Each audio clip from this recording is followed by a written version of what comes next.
And now I'd like to introduce our expert from the pro side. It's attorney Barton Morris. Barton Morris is the principal attorney of the Cannabis Legal Group, a Royal Oak law firm specializing in all marijuana-related legal issues, including criminal defense, business law, licensing, consulting, land use, and real property. Mr. Morris is a council member of the Marijuana Law Section of the Michigan Bar Association and a chair of its Science Committee, and he is the only attorney in Michigan certified by the American Chemical Society as a forensic lawyer scientist, maintaining a focus on marijuana-related science. He's also a graduate of the prestigious Jerry Spence Trial Lawyers College and sits on its alumni board of directors. Mr. Morris maintains board positions with the DUI Defense Lawyers Association and the Michigan Association of OWI Attorneys. He is also on the faculty of both of these organizations, regularly providing presentations and teaching lawyers from all over the country. Mr. Morris has been recognized professionally with several awards, including being rated 10 out of 10 by the AVVO and Super Lawyers Magazine Outstanding Attorney in 2014, 15, and 16. D-Business Magazine also named him a top attorney in Metro Detroit in 2012 and 2013, and named the Cannabis Legal Group the face of cannabis law for 2016. Ladies and gentlemen, Mr. Barton Morris.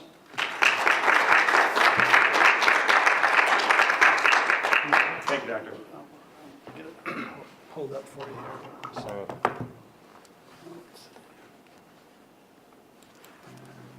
Can you hear me? Good afternoon. I very much appreciate being here. My name is Barton Morris of the Cannabis Legal Group. I'm also official spokesman of the Commission to Regulate Marijuana like alcohol. I very much appreciate this particular panel and opportunity to speak at the college because it talks about the science related to cannabis, which is very much related to the legalization effort. We do have the ability in Michigan to legalize marijuana. I am an official spokesperson for the coalition to regulate marijuana like alcohol, and that is what I'm going to be speaking about primarily today. As Dr. Commissar's already stated, and I'm not going to dwell on it too much, the proposal, the initiation, allows those that are over the age of 21 to be in possession, use of recreational adult use marijuana. They also are able to grow 12 plants in their homes, possess 2.5 ounces on their persons or in their vehicles, and have up to 10 ounces of marijuana in their homes, which is consistent and necessary for individuals that are growing cannabis in their homes because they can easily grow more than 2.5 ounces, and giving them the opportunity then to grow marijuana in their home could put them in a situation where they're breaking the law. It also legalizes industrial hemp. I appreciate the comments that were made by Dr. Rabinick with respect to the history of this plant and of cannabis with respect to industrial hemp, because it is a significantly productive material that can be used in a lot of commercial fashions. We could make textiles with it, or the industry makes textiles with it, even auto car parts. There's a lot of uses for industrial hemp that are significantly not even anything to do with the recreational nature of marijuana. So a couple of the things that I want to start with is the fact that the regulated market is going to do a lot of things. As everybody knows right now, Michigan has been an unregulated market. Marijuana in Michigan and through much of the country throughout our entire history, marijuana has been supported by the black market. The black market are individuals that are producing it, whether it's unregulated, they're growing it, they're selling it, they're distributing it, they're determining like who it goes to. They're doing so in a fashion that's not regulated, that's not licensed. This is what Michigan has been doing up until we have the opportunity to change it. And so what legalization will do is all but eliminate the black market. This is an opportunity to do something very special for this reason. Dr. Sabet talked about how this is going to be the commercialization, and only 9 people are going to be profiting from this. But this is far from true. If you do read the initiative language, it is very clear that it attempts to ensure that those, that were disproportionately affected by our marijuana prohibition over the past decades, multiple decades, those are individuals that are going to be promoted to give the opportunity to be able to participate in the market. Michigan residents, for instance, they are given a priority opportunity for the first 2 years of implementation and licensing. Michigan residents and those that have been granted medical marijuana licenses, they will be given a priority status for entering the market. Also, we have something called micro-businesses. Micro-businesses are individuals that will have the opportunity to get licensed for the cultivation and processing and sale all at one place. These are designed for very small businesses, very small markets. This initiative makes a provision for that. And so the comment that this is going to be for big business and big tobacco, the initiative significantly ensures that it doesn't. The initiative ensures that there's only a limited number of large licenses. So the large growing licenses is up to 2,000 plants.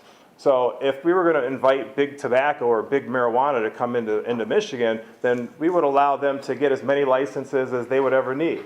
But the initiative doesn't do that. It only seeks to limit that number of licenses to 5. So clearly, this initiative is attempting and going to ensure that big marijuana doesn't come into Michigan. There's specific reasons for it. And with that, we were going to eliminate the black market. Now think about it. There's about 10% of our population that utilizes marijuana. Regulated marijuana is not going to increase that amount. So that 10% of people that regularly use marijuana, they're going to no longer get it from the black market, and they're going to go into the regulated market where they can then obtain market or products that are diverse and that are safe. All cannabis that is cultivated through a licensed facility, processed through a licensed facility, has to be tested. It has to be tested for safety to ensure that there's no microbiological contaminants, heavy metals, and residual pesticides. That is a mandatory requirement, in addition to the fact that all of the products that are going to be introduced, they're going to be very diverse. When an individual is able to walk into a dispensary and then be able to have a significant product selection as to the different number of marijuana strains, the different products that are being offered, that are topicals, there's edibles, that product selection and diversity is only going to happen with licensed, regulated cannabis. That doesn't happen in the black market. In the black market, an individual who wants to go purchase marijuana usually has one product to purchase from. A drug dealer doesn't have a significant variety of products. The drug dealer, the black market, that has to be eliminated. And that's exactly what this initiative does. So it provides a lot of safety in our products. It ensures product diversity. And then, of course, there's the economical benefit. Not talking about the individuals that are going to be benefiting from being an operator. And of course, we would rather have our state be able to license these individuals and do background checks on these individuals and make sure that they're individuals that have those are the individuals we want in the system instead of the people in the black market. So I'm talking about the tax revenue and the economical benefit. The tax revenue to the state is not going to be earth-shaking. It's not going to fix all the problems, but it is going to be significant.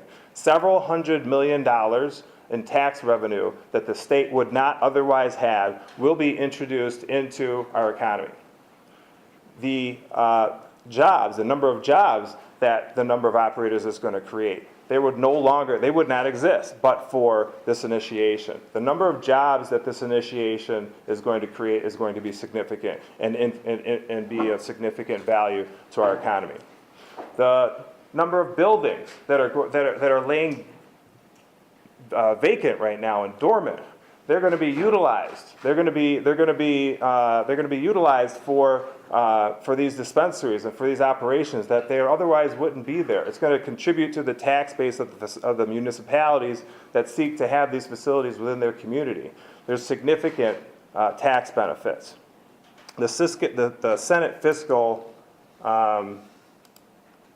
analysis has already made a determination, bipartisan determination as to how much tax revenue that we're talking about. $738 million over 5 years, and a majority of that going to the school aid fund, 54% and potentially $385 million. Now, this is not a significant amount with respect to the overall budget of our school aid fund, which is about $14 million. But it is enough to do a lot of good things.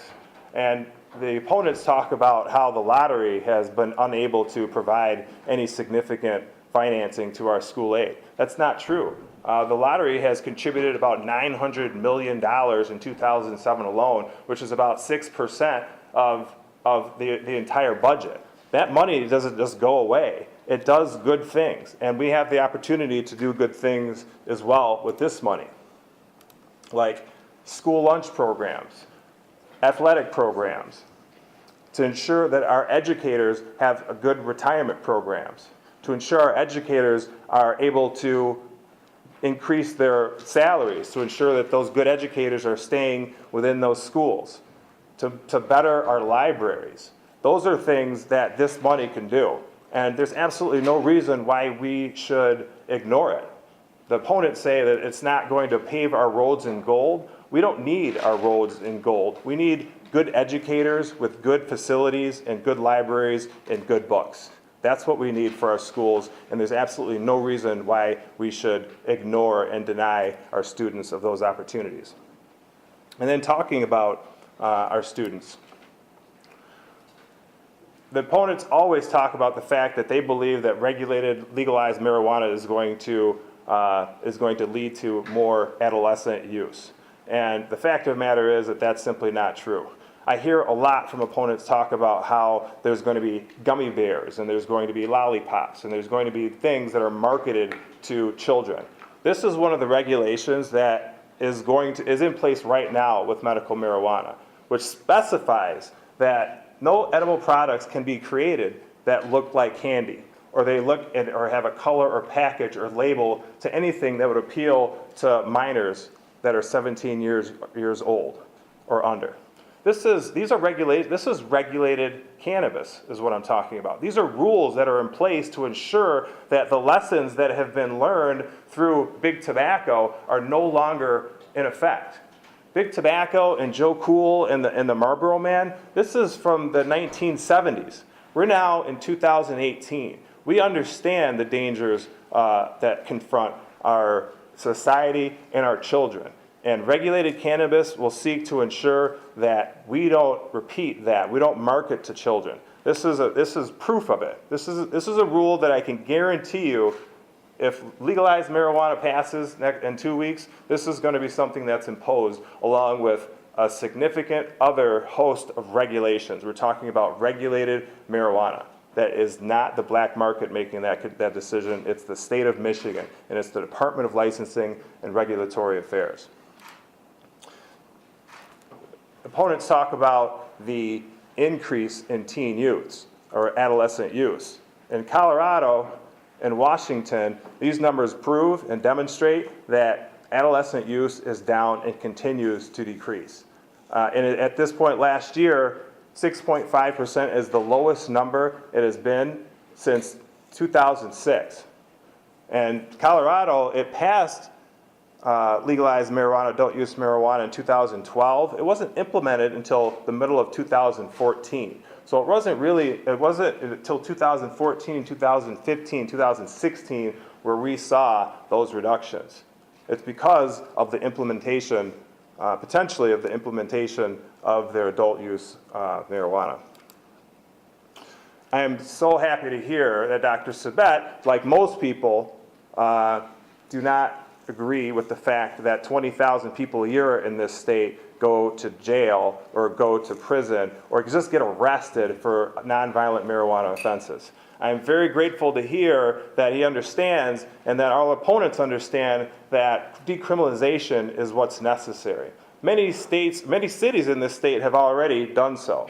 The city of Detroit, where we're at right now, has decriminalized marijuana since 2012.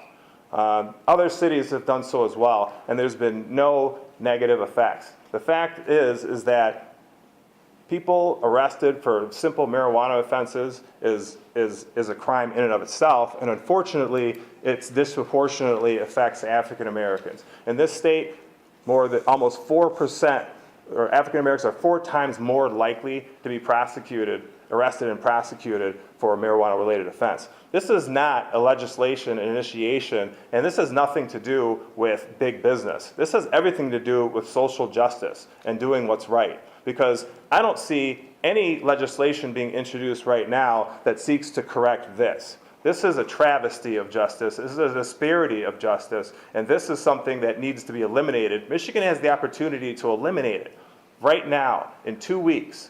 These arrest numbers will be eliminated. They will go down. And let me tell you something. Dr. Sabet talks about how the arrest numbers of African Americans and Hispanics went up in Colorado. This is not true. It went up immediately after legalization in 2012, but then has been coming down since then. The highest numbers were in 2014. 2013, those numbers came down. 2012, those numbers come down. And that doesn't even take into account the fact that in Michigan's initiation, Proposal 1 will eliminate misdemeanor convictions for being in possession of marijuana. So therefore, even if somebody is in possession of marijuana more than they're supposed to have, let's say that somebody has 3 ounces instead of 2.5 ounces, we make it a civil infraction. Only when that same individual gets multiple civil infractions does it amount to a misdemeanor. So arrests for marijuana, they're going to be eliminated. They have to be eliminated. We need to talk about, and Dr. Sabet talked about the importance of understanding that, and we've heard the scientists as well talk about how marijuana is less dangerous than all other drugs. That there is no ability for somebody to use marijuana and overdose. Fatally overdose. And die, okay? Because the opposite is true with every other drug, including the most important, the one that's legal in this state and in all states, is alcohol. The CDC states that there's about 30,000 deaths every year because of alcohol. Dr. Sabet just advised us about 400,000 deaths come from the use of nicotine. And then illicit drugs contributes a significant amount of death, opiate medications contribute to a significant amount of deaths too. Out of the 64,000 opiate-related deaths, about 25,000 are as a result of prescription medications. And then another 15,000 or so are from the use of heroin and like fentanyl. These deaths have to stop. And you know what? Regulated marijuana will do that. Because the fact is that states that have legalized marijuana have seen a significant decrease in alcohol and opioid use and deaths and hospitalizations. States that have seen that, Colorado, Washington, Oregon, they are seeing decreases in alcohol use, which is also a demonstration of a decrease in crime, in violent crime. This is what happens in regulated states. Michigan has the opportunity to do that, and I don't see anything that the opponents are doing in order to be able to address these issues. They're not. They're a smart approach to marijuana. I don't see where that approach is. Nothing's being introduced into our legislature about how to deal with these issues.